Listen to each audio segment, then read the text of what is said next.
Bom dia, a paz do nosso Senhor Jesus.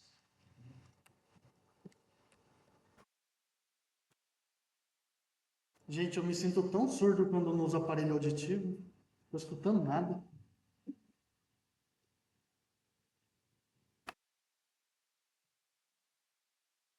Deixe a sua Bíblia aberta em 1 Coríntios 13.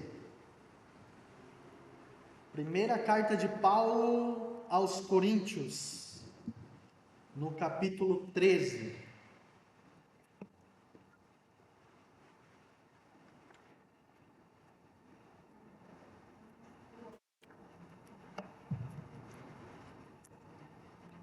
Primeira Coríntios, capítulo 13. Estamos falando de amor. E o amor é lindo, né, gente? O amor é muito lindo. O amor está no ar. E quando o amor está no ar, as coisas fluem. E temos falado acerca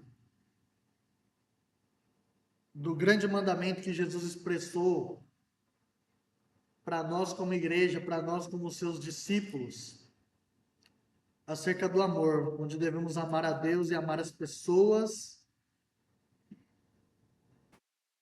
E nós temos meditado em muitos aspectos, temos percebido que o amor não é algo em que nós recebemos ou a gente espera passivamente de alguma coisa. O amor não se trata de pensamentos, não se trata de emoções. Embora muitas vezes a gente tenha esse tipo de conceito, percebemos que o amor é algo prático, o amor é uma escolha, uma decisão, onde você se dispõe a fazer o bem para o outro. E temos percebido a dificuldade que existe no ser humano em demonstrar amor por causa do pecado. Mas graças a Deus, pelas misericórdias e pelo sacrifício do nosso Senhor Jesus, nós como novas criaturas, nós temos a capacidade, nós somos capacitados pelo Espírito Santo a primeiro receber esse amor e depois a compartilhar esse amor com as pessoas. E assim o amor de Deus se manifesta para toda a humanidade. E aí nós finalmente chegamos no texto de Coríntios 13. Há 2 semanas atrás nós falamos sobre os primeiros 3 versículos, né? Então, para quem não estava, eu só vou dar uma pincelada acerca do contexto em que nós estamos mergulhando nas Escrituras. Mas a igreja de Corinto era uma igreja muito problemática. Era uma igreja que estava cheia de pecados evidentes, deliberados, praticados uns contra os outros. Era uma igreja onde os problemas culturais haviam respingado sobre a espiritualidade daquele povo. Nós temos uma cidade muito problemática, uma cidade cheia de estrangeiros, uma cidade com várias culturas, uma mistura de culturas, de costumes, de intenções.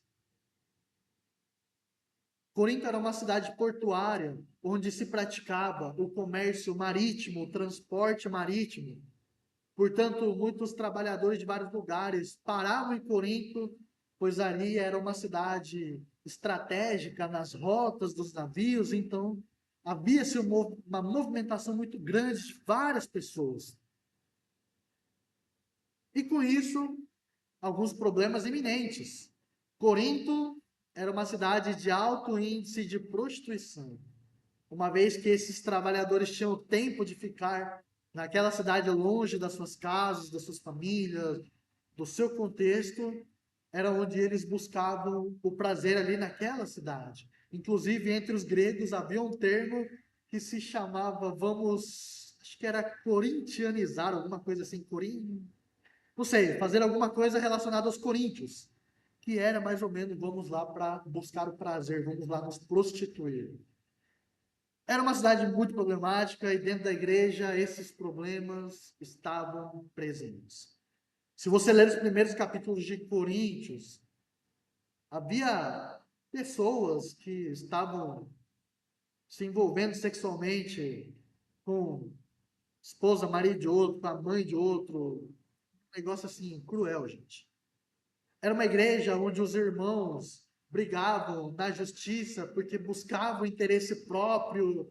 E não importa até onde a gente chegue com as nossas brigas, nós vamos continuar brigando. Este era o contexto da igreja de Corinto. Nós tínhamos uma igreja problemática também dentro dos cultos, o ambiente de culto, onde a ceia do Senhor, ela era contagiada pelo egoísmo,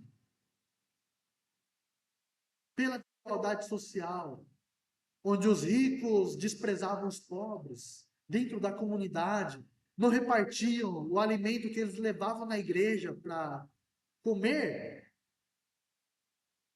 e havia um desagrado, assim, por parte do corpo de Cristo e também por parte do próprio Deus. Ou seja, estamos diante de uma igreja que estava fadada ao fracasso, vamos dizer assim, ao fracasso espiritual, ao fracasso moral, ao fracasso nos comportamentos, e de repente uma igreja que talvez, digamos assim, devesse fechar, né? A gente olhasse para o nosso pensamento hoje, mas a questão é, diante de uma igreja com tantos problemas no relacionamento entre as pessoas, será que não existe uma certa semelhança com os nossos dias de hoje? Eu havia comentado acerca desta cidade na pregação de 2 semanas atrás, e penso eu, será que a cidade de Pedro Juan Cavalheiro não tem uma certa coincidência com o contexto da cidade? Nós não temos comércio marítimo aqui, mas nós temos a presença de muitos turistas, nós temos a presença de muitos povos, de muitas línguas, de muitas culturas, de muitos costumes diferentes. E a gente percebe que há uma diversidade dentro da nossa sociedade, onde muitas vezes o preconceito deve ser deixado de lado, mas a gente prefere abraçar o preconceito. Como isso tem afetado a nossa vida na igreja? Nós temos uma igreja multicultural. Nós temos uma igreja que congrega paraguaios, brasileiros, niqueis. E se começarem a chegar outros povos diferentes, taiwaneses, chineses, coreanos, porque afinal de contas, nessa cidade nós percebemos também pessoas, né, dessas etnias, dessas culturas. E como seria a nossa reação diante dessa visão? Eu percebo que há uma dificuldade no convívio dentro das culturas diferentes. Eu percebo nas igrejas niqueis, por exemplo, que há uma certa ressalva pelos não niqueis. Eu percebo que também há uma dificuldade com os não niqueis em aceitar os niqueis. Eles até se apaixonam de uma certa forma pela cultura dos japoneses. Falam, nossa, olha só. Mas ao mesmo tempo em que eles admiram a cultura Nikkei, eles também têm um certo preconceito com os Nikkeis e vice-versa. Mas, acima de tudo, acima de qualquer diferença, nós temos uma coisa que nos une. Nós temos algo em comum. Nós falamos semana passada sobre a nossa junta. Cristo nos une. Cristo nos dá vida. Ele nos deu exemplo de amor.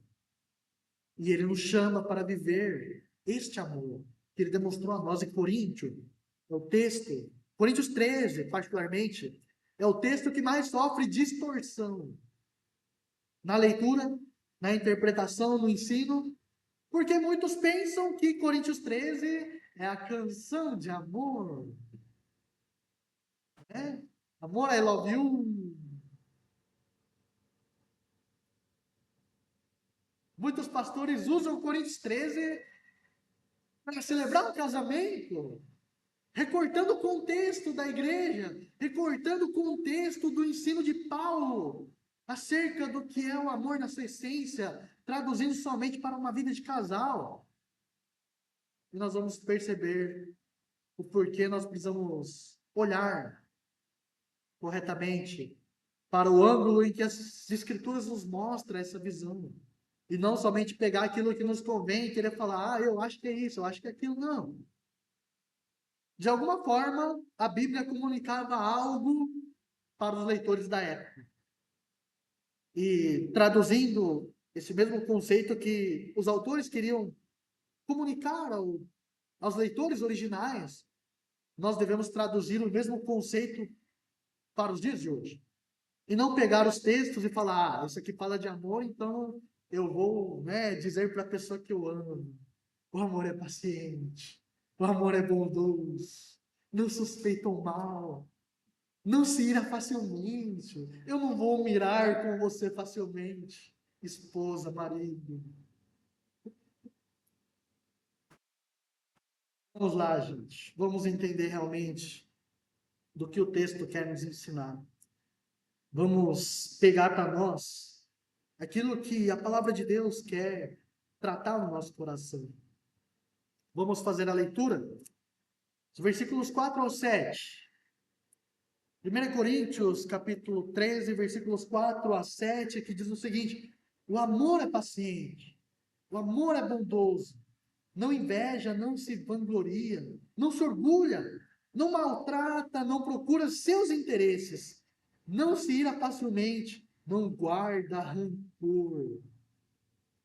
O amor não se alegra com a injustiça, mas se alegra com a verdade. Tudo sofre, tudo crê, tudo espera e tudo suporta. Gente, o apóstolo Paulo era um poeta. O cara era assim, ó, de outro nível que a gente talvez não consiga chegar. Mas vamos olhar para o texto e vamos pensar hoje do amor como edificação. Título da nossa mensagem de hoje é o amor como edificação. Porque o amor edifica. O amor edifica porque expressa o caráter de Cristo. O amor edifica porque expressa o caráter de Cristo. Mais uma vez eu vou insistir. Eu estou falando isso desde há muitos meses atrás. Eu vou continuar dizendo. O amor não é uma coisa que você vai produzir. O amor não é uma coisa que vai nascer de dentro de você. Nós somos incapazes de produzir amor porque pecamos. Pecamos. E a palavra de Deus diz que a fonte de amor é Deus. É o Espírito Santo que nos dá amor. Por mais que você fale, mas eu não conhecia Deus e eu amava as pessoas. Assim, você tinha uma certa estima pelas pessoas, você tinha um certo carinho pelas pessoas, você selecionava quem você tratava bem, quem você fazia o bem, quem você cuidava. Isso não é amor, isso é interesse. Porque você fazia o bem para aquilo que te interessava. O amor não escolhe, o amor não seleciona. O amor é para todos. O amor é incondicional. O amor não depende do que o outro vai fazer ou deixa de fazer por você. Por isso você não é capaz de produzir amor. Por mais que você se esforce, você talvez até consiga demonstrar alguma coisa relacionada ao amor, mas produzir um amor puro na sua essência você não vai produzir. Esse amor provém de Deus. Esse amor provém de Deus. E esse amor edifica. Porque Deus é a fonte de amor. E Jesus Cristo é a personificação do amor de Deus. Ele é a expressão máxima desse amor. E uma vez que nós recebemos a Cristo no nosso coração, nós somos chamados a refletir este mesmo amor para as pessoas. Então, o amor edifica. Primeira coisa, por quê? O amor expressa generosidade. O amor expressa generosidade. Olha comigo o versículo 4 e o 5. O amor é paciente, o amor é bondoso. Não inveja, não se vangloria, não se orgulha, não maltrata, não procura seus interesses, não se ira facilmente e não guarda rancor. Não guarda rancor. Em tudo, Jesus foi generoso. Em tudo. Jesus nos mostrou como ser generoso. Mas afinal de contas, você sabe o que é generosidade? Quem aqui sabe o que é ser generoso? Levanta a mão. A gente fala de ser generoso, né? A gente fala de gentileza, gera gentileza, por isso seja gentil. Mas o que é ser generoso? Você já parou para se perguntar? Generosidade, basicamente, assim, ó, resumidamente, significa esquecer os seus próprios interesses. Ser generoso é esquecer de você mesmo. E mais do que isso, você faz o bem para o outro sem esperar nada em troca, sem esperar nenhuma recompensa, sem esperar qualquer benefício. Lembra daquela passagem de Jesus em Mateus 5, dizendo que o que a sua mão esquerda faz, ou, perdão, a sua mão esquerda não deve saber o que a sua mão direita faz. Você não deve esperar recompensa pelos seus atos. Ah, mas eu oro, eu leio a Bíblia, eu busco a Deus. Você está esperando o quê disso? Ah, mas eu dou esmola, eu ajudo os pobres, eu oferto na igreja, eu dou comida lá, os alimentos não perecíveis ali pro pessoal lá, que a igreja pede. E você espera o quê com isso?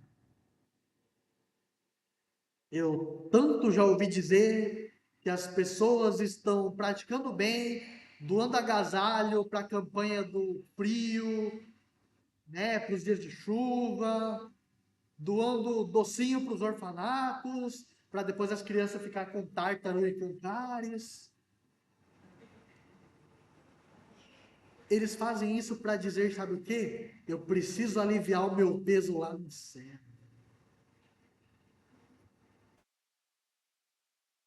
Fico imaginando Deus olhando para nós assim.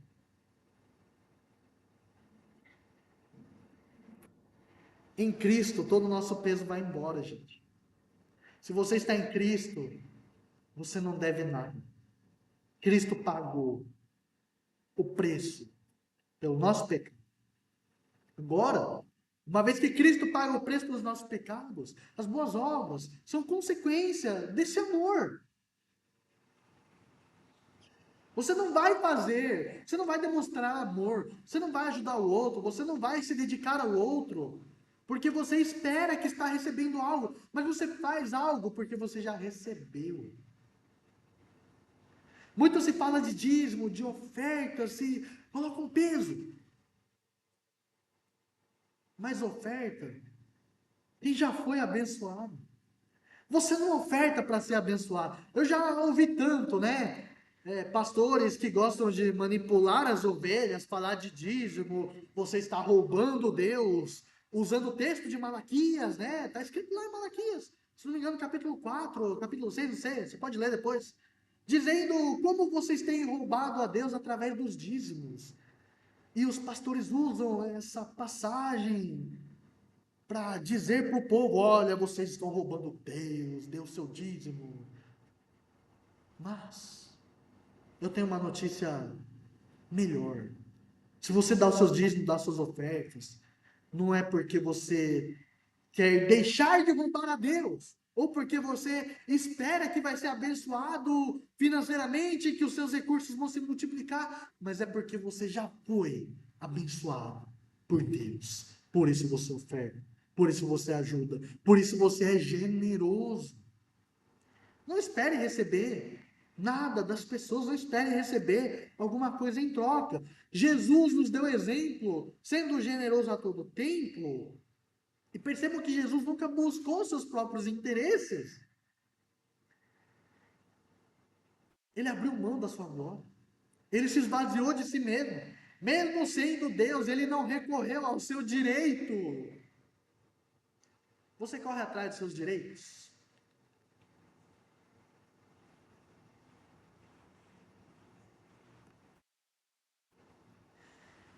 Nós temos aqui duas abordagens nesses versículos. A primeira abordagem é que nós temos dois comportamentos positivos. Paulo está dizendo que o amor é paciente e o amor é bondoso. Duas coisas boas que o amor faz. Dois aspectos positivos.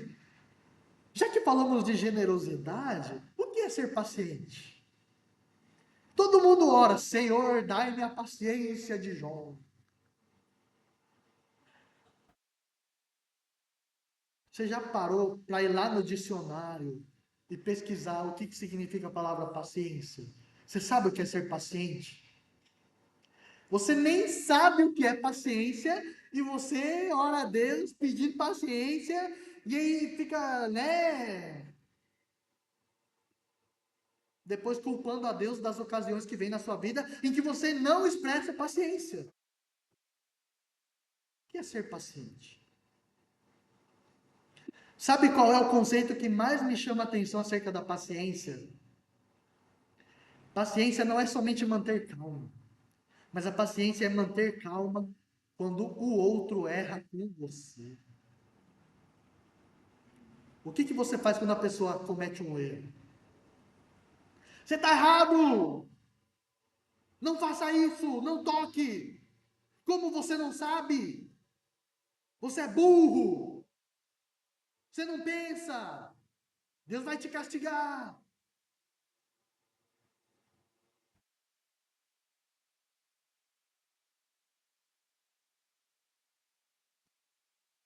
A paciência é você permitir que o outro erre.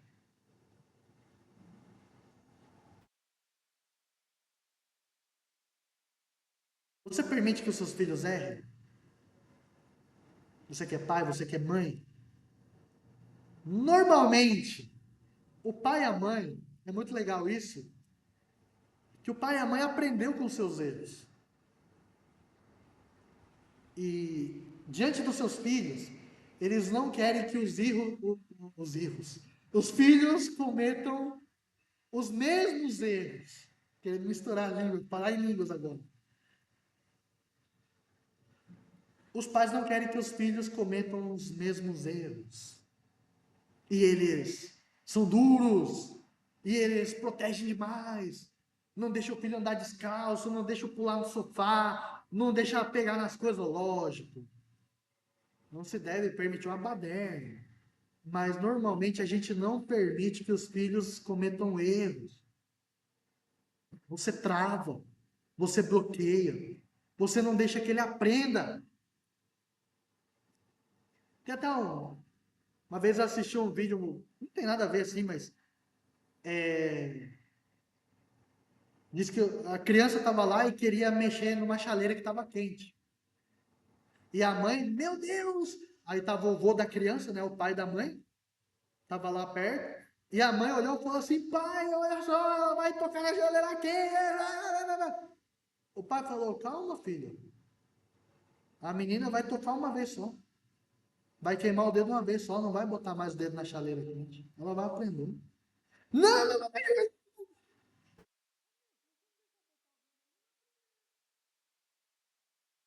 Percebe? Quando foi a nossa vez, a gente bateu a cara na parede, a gente errou, a gente falhou. E sabe o que é mais interessante? Quando Jesus morre na cruz, quando ele está, antes de morrer no Getsemane, quando ele sofre a sua tentação de ir ou não para a cruz do Calvário, ele já sabia quais erros você cometeria. Ele já sabia os momentos em que você ia pecar. Ele já sabia com qual intensidade você ia continuar pisando a bola e mesmo assim ele escolheu te amar. Ele escolheu o mínimo. E até hoje, Deus olhando para nós lá de cima, Ele deixa a gente errar, gente. A gente tem aquele conceito na cabeça, né? Que Deus está olhando para nós, a gente faz alguma coisa errada e Ele. Pô, John, de novo, cara. Falou, quem disse? Você não vai aprender mesmo, né? E a gente tem essa figura de um Deus carrasco. Mas Deus, ele permite que a gente erre. Isso é paciência. O amor é paciente.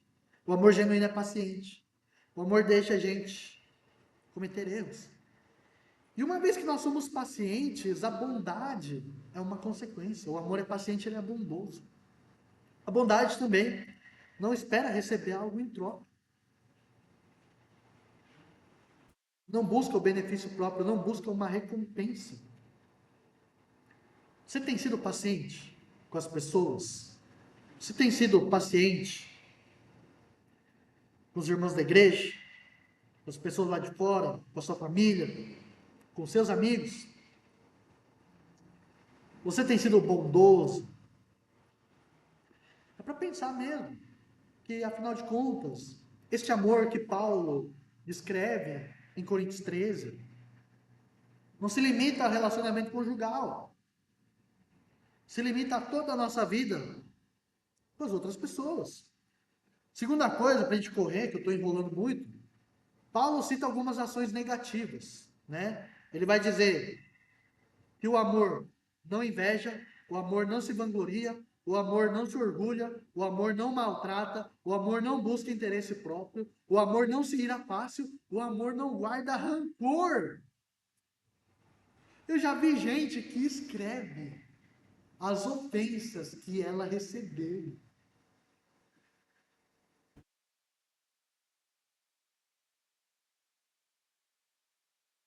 Gente, o amor não é você guardar as ofensas.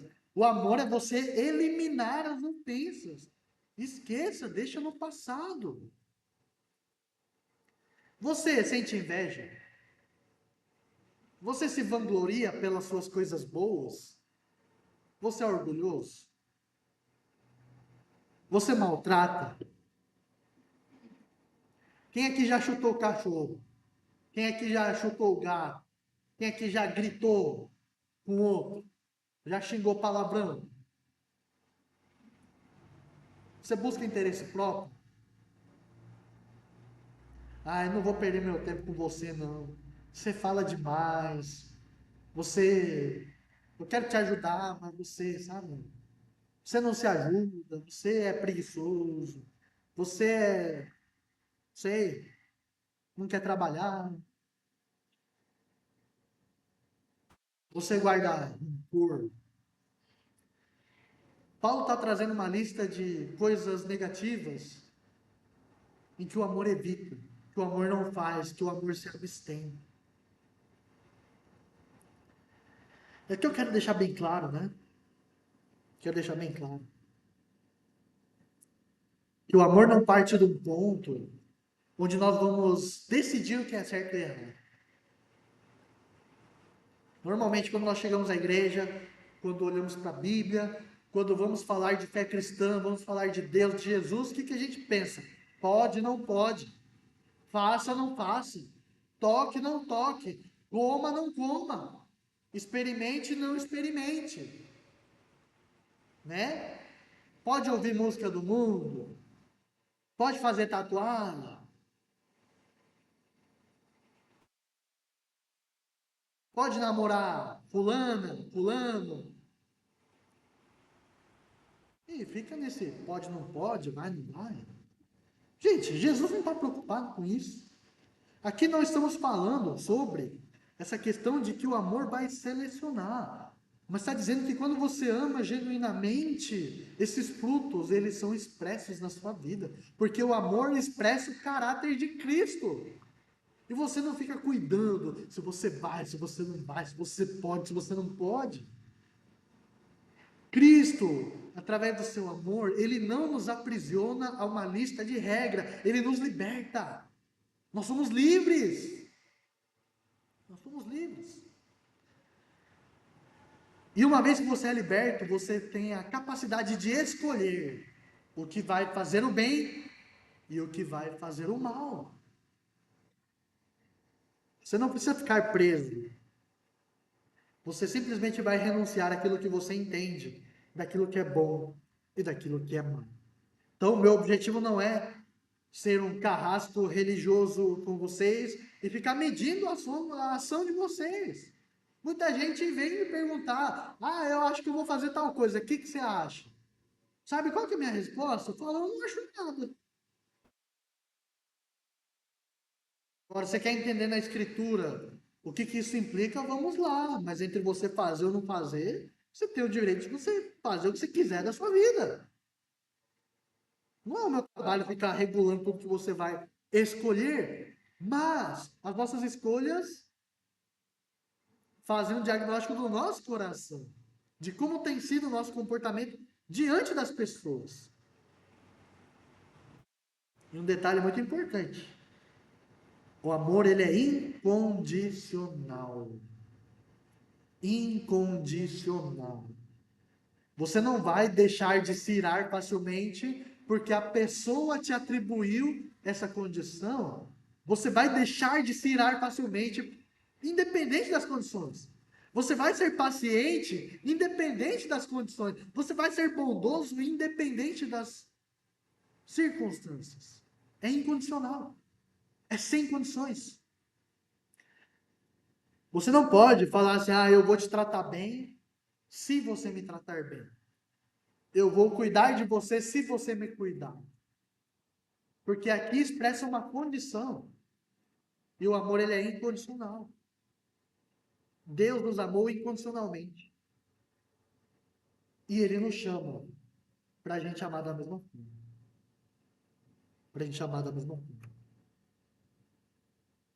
Somente o amor pode descartar aquilo que é ruim na nossa vida e pode acrescentar aquilo que é bom. Os coríntios, eles eram invejosos com aqueles que tinham dons de línguas. Porque o capítulo, não sei se você percebeu, né? Mas o capítulo 13 está no meio do 12 e do 14. Oh. O capítulo 12 vai falar sobre os dons. E o capítulo 14 vai falar mais sobre o dom de línguas e de profecia, de palavra de sabedoria. E curiosamente o amor está no meio dos textos. Por quê? Porque o problema dos coríntios era pecados excessivos na igreja, mas a manifestação de dons, e dentro dessas manifestações de dons, aqueles que tinham dom se orgulhavam. Eles eram orgulhosos. Eu sou bom, eu sou super poderoso. Eu falo em línguas, eu profetizo, eu curo, eu evangelizo, eu faço as coisas. E por outro lado, quem não tinha dons, eles sentiam inveja. Eles se iravam facilmente um com o outro. Eles buscavam seu próprio interesse, denunciando o outro no tribunal, buscando seus direitos, brigando, brigando, brigando. Eles guardavam rancor. Eles faziam tudo errado.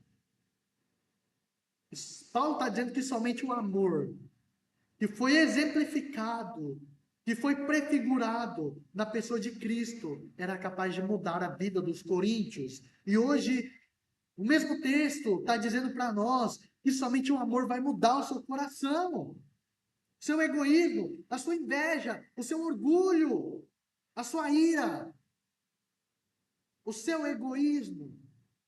Somente o amor vai trazer a paciência e a bondade no seu coração. Somente o amor vai te dar a capacidade de ser generoso para com todos e porque, afinal de contas, para a edificação do corpo. Estamos falando de amor como edificação. Então não é buscar a minha edificação, mas é buscar a edificação do outro. Do outro. Que Deus nos ajude. Segunda coisa que eu quero expressar que o amor edifica, porque o amor expressa a justiça. Olha comigo o versículo 6. O amor não se alegra com injustiça, mas se alegra com a verdade. O amor não se alegra com a injustiça, mas se alegra com a verdade. Você gosta de falar a verdade? Você já ouviu aquela pessoa falar, eu menti, mas foi para te proteger? Gente, isso é uma hipocrisia desse tamanho. Porque se você não lida com a verdade, você não trata com a verdade, você não ama. O amor também, ao mesmo tempo, nunca vai exaltar a injustiça, nunca vai exaltar a maldade. O amor busca fazer o bem. E não tem como fazer o bem operando com a mentira. Mas tudo deve se deleitar na verdade. Devemos praticar o amor em verdade. E devemos falar a verdade em amor. Uma coisa não se separa da outra. Uma coisa não se separa da outra. Os coríntios também, ao mesmo tempo que se gabavam dos seus dons, eles se gabavam dos seus pecados. Você já viu o crente que exalta o seu próprio pecado? Ou que exalta o pecado dos outros? Eu fico triste de ver cristãos que têm essa prática. Fico muito triste quando eu vejo irmãos na fé que defendem aquilo que é bom. Perdão, que defendem aquilo que é bom. Recentemente, essa semana, aconteceu um negócio assim, que chocou muita gente. Eu não sei se vocês já ouviram falar sobre a igreja Zion, que antigamente era a igreja Monte Sião. É uma igreja grande lá em São Paulo, que opera no mundo inteiro, através do trabalho missionário. Essa igreja Zion, ou igreja Monte Sião, ela nasceu da igreja Metodista Livre, da nossa denominação, já tem alguns anos. Infelizmente, houve algumas diferenças ali, e aquela família acabou saindo e abriram uma outra denominação, que tem raiz metodista livre. E é uma igreja muito influente no Brasil, muitos conhecem, muitos acompanham, tem vários seguidores aí nas redes sociais. Não? E tinha um casal de pastores na igreja que eram muito influentes no ministério infantil e no ministério de casais. Muito influentes. O testemunho deles é uma coisa muito linda, assim, de ouvir. É inspirador ver casais como eles. E essa semana a igreja solta um comunicado que esse pastor ele foi afastado por adultério. Fiquei muito triste, gente, por eles exercerem um ministério muito influente no casamento e na educação de filhos. E de repente ele tropeça naquilo que é o objeto do seu ministério. Talvez muitos estão aplaudindo, talvez muitos estão comemorando, porque não gostam de ver a ascensão do ministério dos seus irmãos. Mas eu fiquei muito triste, porque o amor não se deleita na injustiça. Curiosamente, todos nós estamos sujeitos ao pecado. Todos nós. Não cabe a nós julgar, não cabe a nós condenar. Mas, por outro lado, nós temos igrejas que buscam praticar aquilo que é justo, aquilo que é correto, aquilo que agrada a Deus, e não se curva para a mentira. Como você tem lidado diante disso? Os coríntios não estavam nem aí com seus pecados. E você, como você lida com a sua questão moral dentro de você? Como você lida com as questões do seu coração diante de Deus? Você se importa com isso verdadeiramente? Ou você acha que você não precisa mais mudar, que está tudo bem, que ninguém é perfeito e eu também não sou obrigado a nada? São pensamentos que abominam a Deus. Mas devemos repudiar a injustiça. Devemos seguir o exemplo de Jesus, devemos ser parecidos com Jesus. E Jesus nunca se alegrou com o pecado de ninguém. Nunca. Ele nunca aplaudiu a queda de ninguém. Jesus abraçou os pecadores. Lembra da paciência que permite que o outro cometa erros? Mas que dentro de uma comunidade alguém cometa erros, não estou dizendo que tem que passar a mão na cabeça. Falar que está tudo bem. que não importa. Não. Precisamos ser restaurados. Precisamos ser tratados na raiz do nosso pecado.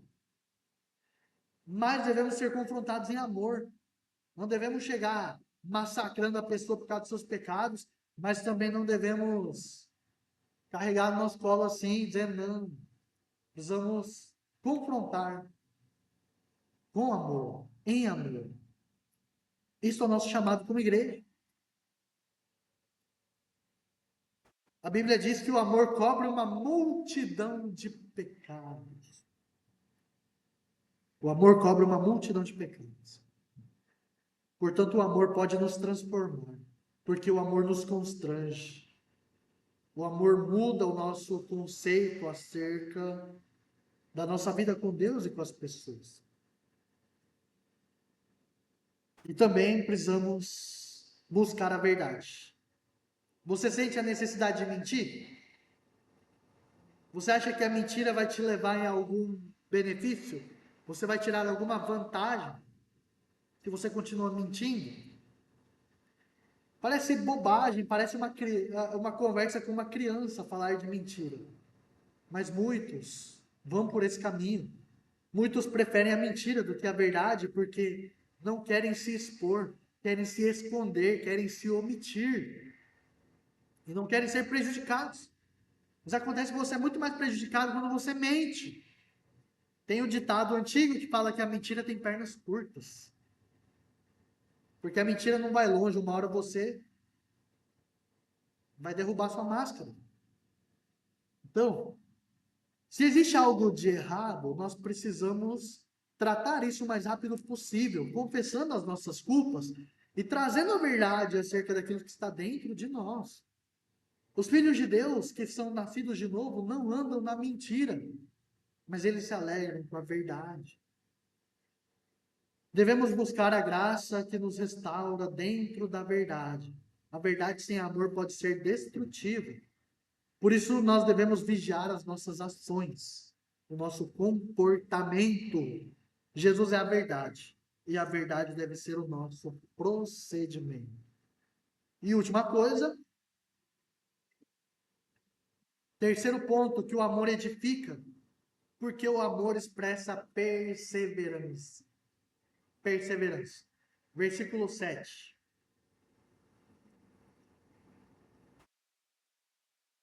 Tudo sofre, tudo crê, tudo espera e tudo suporta.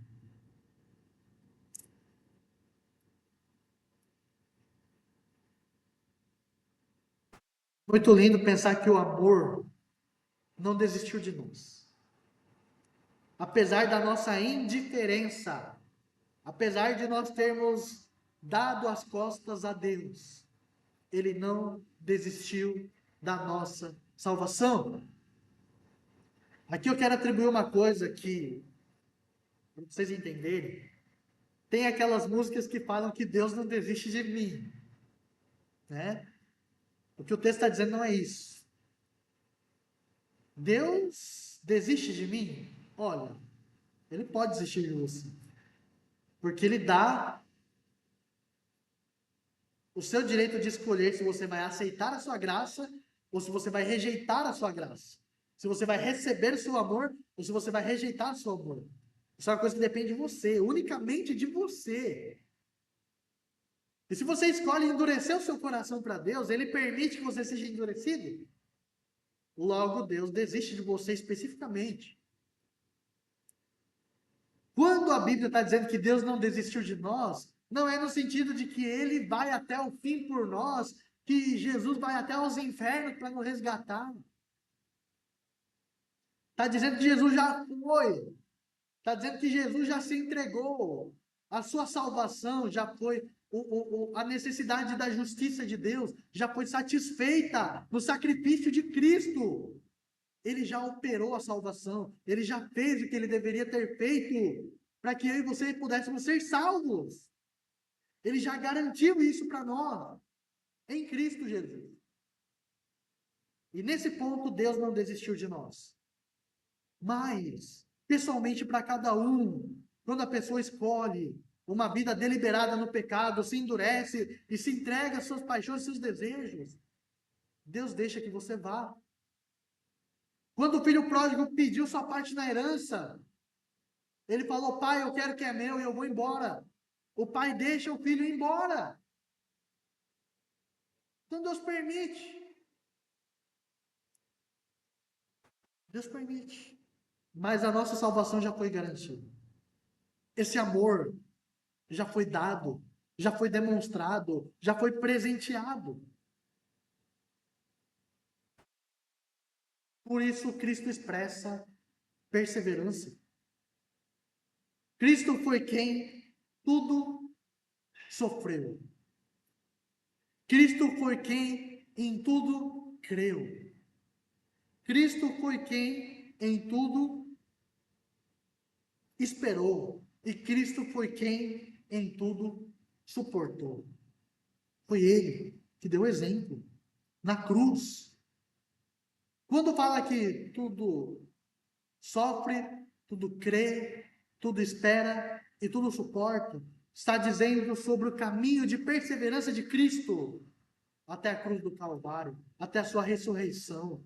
Ele se permitiu ser moído pelos meus pecados e pelos seus. Ele não desistiu no meio do caminho, mas ele satisfez a justiça de Deus. O amor é o que nos sustenta para continuar a nossa caminhada de fé. O amor é que nos sustenta para o nosso relacionamento com Deus. O amor é o que sustenta para o nosso relacionamento com os nossos irmãos. Talvez os coríntios não tinham muitos motivos para olhar para o seu irmão. Mas em Cristo, isso é mudado. Talvez você não tenha motivos para olhar para quem está presente aqui hoje, para quem está do seu lado. Mas você não precisa ter motivos e a pessoa também não. Cristo deve ser a sua motivação, porque Cristo perseverou até o fim por nós. E agora nosso chamado é perseverar até o fim da nossa vida, com a motivação daquilo que Jesus fez por nós.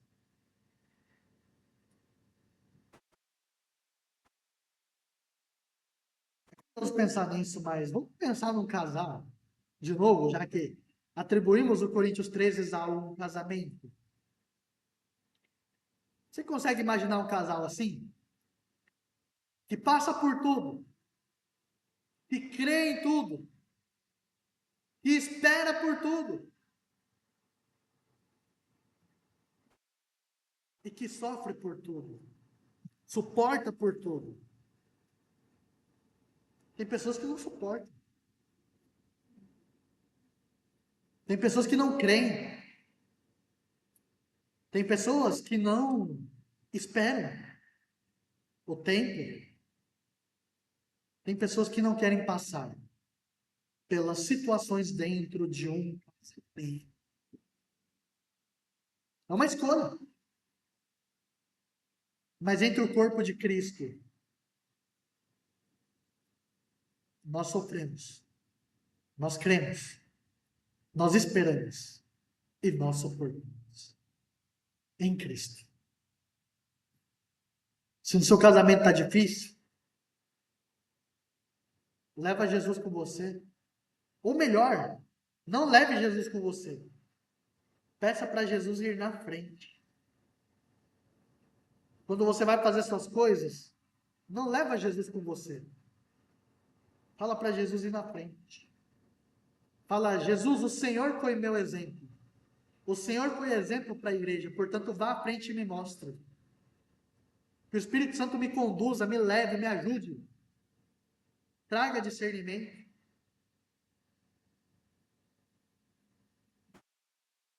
Talvez seja impensável pensar nisso, mas Cristo suportou a cruz. Ele morreu por nós. Ele morreu em obediência. Ele continua nos amando. E pensar num casamento, já que estamos falando disso, se você pudesse olhar para o futuro da outra pessoa que você escolheu, e você soubesse de todas as pisadas de bola que ela vai fazer com você? Você ainda permaneceria nesse casamento, nesse relacionamento? Estou dizendo para você terminar seu casamento, estou dizendo para você, estou fazendo você pensar. Porque Jesus sabia, quando ele morreu por nós. Quando você se arrependeu dos seus pecados pela primeira vez, você fez uma oração entregando sua vida a Cristo, quando você veio na igreja, quando você cantou louvores, quando você confessou seus pecados e você buscou uma vida de santidade e você falou para Deus: Deus, eu te prometo que eu nunca mais faço isso. Ele já sabia que você ia fazer de novo. Mas ele não te cobra. Ele não aponta o dedo para você. Ele te ama. Ele confronta os nossos pecados por meio da sua palavra. Mas ele nos dá a oportunidade de nos arrepender novamente, de voltar para o caminho, de voltar para casa, de realinhar a nossa vida com ele, de buscar restauração nele. Mas a gente é orgulhoso, né? A gente não quer perdoar o outro. Mas pense nisso. Jesus já sabia como, quando e com qual intensidade você iria pecar de novo. E mesmo assim ele continua te amando. Este é o exemplo de amor que nos é dado, que Paulo está expressando através deste texto tão precioso, tão maravilhoso, tão rico, que nos abençoa. E tudo isso para quê? Para a edificação da igreja, para a edificação do corpo de Cristo, para o meu crescimento, para o seu crescimento. Precisamos uns dos outros. Precisamos de pessoas que passem dificuldade com nós e por nós. Precisamos de pessoas que creiam com nós e por nós. Precisamos de pessoas que esperam com nós e por nós. E precisamos de pessoas que tudo vão suportar com nós e por nós. Sozinho, ninguém vai vencer. Sozinho, ninguém vai aprender. Sozinho, ninguém vai chegar. Que Deus nos ajude. Que Deus nos conceda a graça.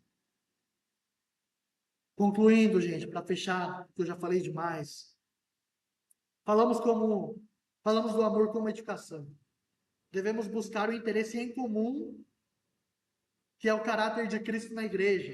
Não é o nosso próprio interesse, é o caráter de Cristo na igreja, o interesse comunitário. Esse amor é o retrato de Cristo para nós. É o exemplo de Cristo para nós no coração e na vida. Nós não devemos viver isolados, sozinhos, buscando o nosso próprio interesse, mas nos esforçamos para crescer em amor uns para com os outros. O amor edifica porque expressa generosidade, expressa justiça e expressa perseverança. Pois este foi o exemplo de Jesus para nós. Que eu e você possamos buscar fazer o bem ao outro sem esperar recompensa. Que através desse amor nós possamos praticar a justiça e zelar pela verdade. E por fim, possamos perseverar na caminhada de fé, particularmente, mas também comunitariamente, ajudando os irmãos a carregarem as suas cargas e permitindo que os nossos irmãos nos ajudem a carregar as nossas cargas. Para que assim, finalmente, esta igreja seja edificada. Amém? Vamos nos levantar? Quero que você pense agora qual tem sido a sua dificuldade em expressar amor. Qual tem sido a sua dificuldade na busca desse amor? Você já entendeu que você não vai produzir esse amor? Se você não entendeu, então procure entender de uma vez por todas que você não vai produzir isso.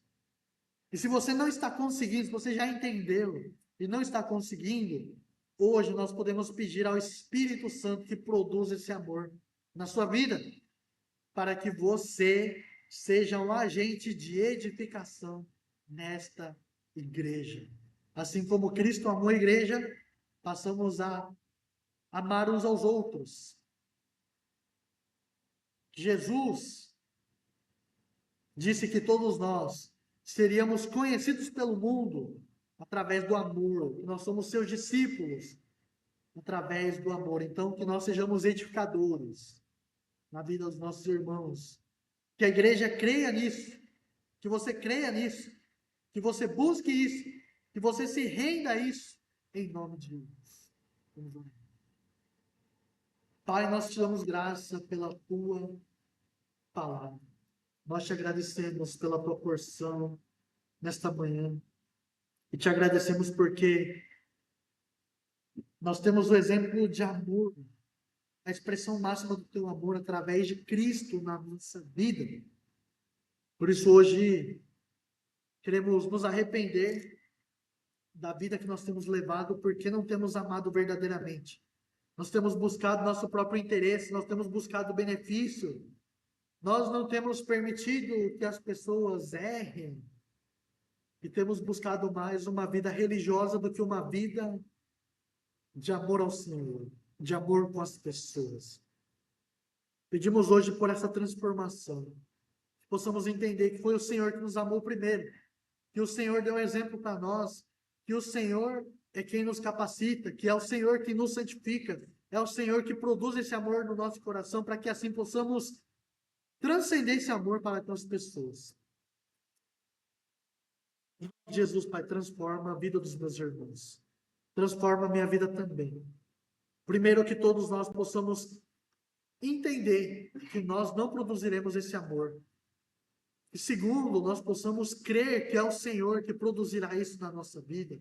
E terceiro, hoje, queremos pedir, clamar, orar, para que o Teu Espírito Santo possa produzir isso em nós.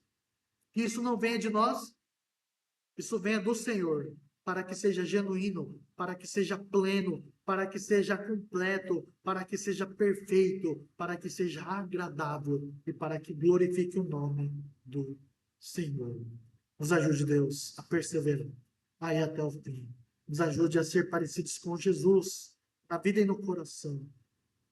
E que possamos assim refletir a tua imagem, o teu caráter, através da nossa vida e através dessa comunidade, em nome de Jesus. Abençoe a nossa semana, abençoe as nossas vidas, visita o nosso coração, visita os nossos lares, a nossa família, os filhos, os parentes, os amigos, que em tudo as pessoas possam ver Cristo em nós, e assim teu nome seja engrandecido pelas nossas vidas. Abençoe os trabalhos, os estudos, a vida comunitária, a vida na sociedade de todos nós. Em tudo possamos expressar o teu amor, possamos ser sal e luz nesse mundo e possamos agradar ao teu santo nome. Nos dê um domingo na tua presença e uma semana debaixo da tua graça. Oramos e agradecemos em nome de Jesus. Amém.